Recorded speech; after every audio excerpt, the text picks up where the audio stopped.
Policia e Lezhës ka ndërmarrë disa veprime gjatë 24 orëve të fundit, duke arrestuar një drejtues automjeti dhe duke proceduar disa shtetas për vepra të ndryshme penale.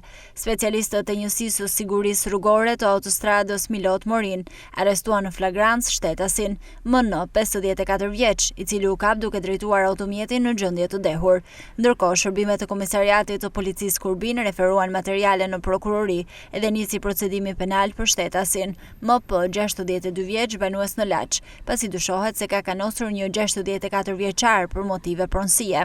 Po ashtu, procedim penal nisi për shtetasit AM 19 vjeç, OK 19 vjeç, AV 18 vjeç dhe NP 20 vjeç, të cilët dyshohet se janë konfliktuar fizikisht me njëri tjetrin për motive të dobta. Nga ana tjetër, shërbimet e komisariatit të policisë Mirdit referuan materiale në prokurori dhe nisi procedimi penal për shtetasin AP 55 vjeç banues në Rrshen, pasi dyshohet se ka kanosur një 75 vjeçar, gjithashtu për motive të dobta. Ndërkohë, materialet proceduriale për të gjykuar rastet janë referuar prokurorisë së Lezhës për veprime të mëtejshme.